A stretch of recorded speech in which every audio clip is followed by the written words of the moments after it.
경희대 출신인 민주당 고민정 의원이요. 그제 본인 SNS에 나는 학벌을 안 보는 공개 채용으로 KBS 아나운서가 됐다. 이런 취지의 발언을 하는 과정에서 분교라는 표현을 써서 후배들로부터 비판을 받고 있습니다.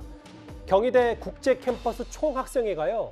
오늘 비판 성명문을 공개하고 고 의원에게 면담까지 요청하기로 했습니다. 저희 제작진과 직접 통화를 했습니다.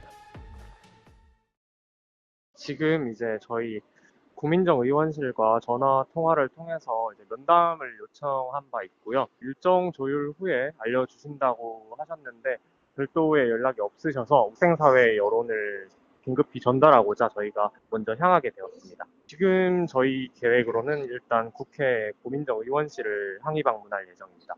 일반적인 분교와는 전혀 다르고 실질적인 이원화 캠퍼스 체제로 운영되어 온 역사가 있는데 이러한 사실이나 학생들의 어떤 실망감, 감정이 조금 고려되지 않았다. 그래서 좀 어떻게 보면 무지할 수도 있고 어떻게 보면 경솔한 발언을 한 것이 아니냐. 선배가 재학생과 졸업생으로부터 비판을 받는 건 참 이례적인 얘기인데 결국 뭐 분교라는 표현을 삭제했지만 이 논란의 글이 여전히 정치권의 공방 대상이 됐어요. 참 저는 고민정 의원이 발언을 보면서 참 이해하기 어렵다는 생각이 드는 게 예전에도 그런 이야기를 한 적이 있어요. 재정을 쌓아두면 썩는다 그러고서 빨리 써야 된다.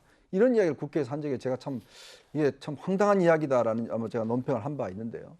이 지금 20대들한테요. 이 분교 문제, 이원화 캠퍼스는 굉장히 민감한 문제입니다. 예. 이게 왜냐하면 이게 취업 문제도 있고요. 또 자신의 학교에 대한 프라이드 문제, 어떤 자부심 문제도 있고, 네. 이 문제 굉장히 예민한 문제여서 실제 예를 들어서 지금 분교를 운영하고 있는 학교가 있고요. 지금 성균관대나 지금 경희대 같이 아예 캠퍼스가 과가 지금 성균관대 같은 경우도 서울에는 주로 문과대학 중심으로 있고 그다음에 이제 수원 같은 가면 이과대학 중심으로 있어요. 인문계, 이공계가 네, 나눠져 다 있죠. 나눠져 있습니다. 왜냐하면 서울에 이 캠퍼스가 작기 때문에 이원화 캠퍼스를 다 유지하고 있는 거죠. 마찬가지입니다. 경희대도 지금 이공대라든지 이쪽은 다 지금 따로 운영을 하고 있는 거거든요. 근데 그거를 분교라고 표현하면 이 학교에 다니는 학생들뿐만 아니라 이 학교에 졸업한 분들이나 이런 분들 같은 경우는 정말 민감한 단어예요. 이 분교라는 이야기 자체가. 그래서 이게 20대들의 감성을 왜 이렇게 못 따라가는지 저는 이해를 잘 못하겠습니다. 이러니까 20대들한테 아무리 노력해서 20대의 마음을 산다고 그러지만 이 한마디 때문에 사실은 지지층들이 많이 돌아서는 거거든요. 저는 그렇다면 빨리 본인이 이걸 빨리 사과를 하고 공개적으로 문제를 해야 되는데 지금 자기가 올린 글에 그것만 딱 삭제를 해갖고 올려놓고 아무런 이야기도 없습니다. 그러니까 이게 지금 이만큼 이 문제가 지금 입시 문제, 뭐 이번 주에도 입시 시험 보지 않습니까? 수능이 있죠. 네, 또 이 취업 문제, 이런 문제에서 이 대학의 문제는요, 그만큼 예민하다는 걸 왜 청와대 대변인도 하고 국회의원 하신 분이 모를지 저는 이해가 안 됩니다. 오늘 야당에선 이런 비판의 목소리까지 나왔습니다. 들어보겠습니다.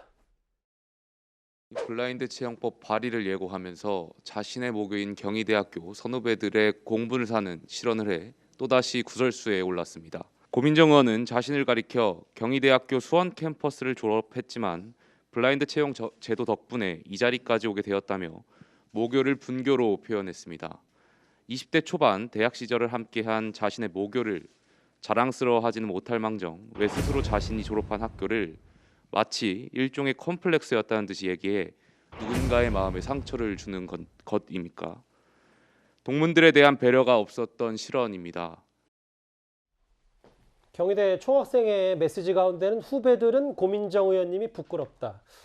뭐 면담 요청까지 하고 앞서 얘기했더니 이제 여의도 국회로 간다고까지 하는데 일단은 고민정 의원 차원에서도 좀 해명과 설명이 좀 앞으로 좀 필요할 것 같아요. 그렇습니다. 뭐 후배들이 오면은 만나서 얘기를 하고 좀 사고를 하면 될 것 같습니다. 실제 뭐 고민정 의원이 다닐 때는 분교였기 때문에 캠퍼스가 이원화된 것을 몰랐을 수도 있기 때문에 그것에 대해서는 착오였다 사과하고 하면 될 것 같고 실제 이제 고민정 의원이 얘기했던 것은 자신이 분교에서 공부를 하면서도 블라인드 채용을 통해서 공정하게 실력만으로 KBS에서 입사했다는 것을 강조하면서 또 그런 청년들이 많이 될 수 있도록 어떤 이런 입법화를 해보겠다는 것이니까 그런 측면에서 이해하면 되지 않을까 싶습니다. 예. 오랜만에 고민정 의원 관련 소식까지 만나봤습니다. 이 소식은 여기까지고요. 그러면 지금까지 들어온 여러분들의 목소리를 만나보겠습니다. 첫 번째 댓글입니다. 후보가 빛나야죠. 당대표는 지금 본인 정치하면 안 됩니다. 이준석 대표를 가리킨 것 같고요. 예. 이준석 대표가 국민의힘 다 살려놨는데 무슨 소리냐라는 반대 의견도 있으십니다. 청와대가 공정 중립을 잘 지켰으면 윤석열 후보가 대통령 선거에 나왔을까요? 라는 의견도 주셨고요. 또 보겠습니다. 언론 백브리핑도 안 하더니 이젠 언론 탓 이재명 후보 말씀하신 것 같고요. 마지막 보겠습니다. 부산을 서울하고 비교해야지 강남하고 비교하는 자체가 부산 비하입니다. 라는 말씀까지 해주셨습니다. 오늘도 댓글 5개 감사드립니다.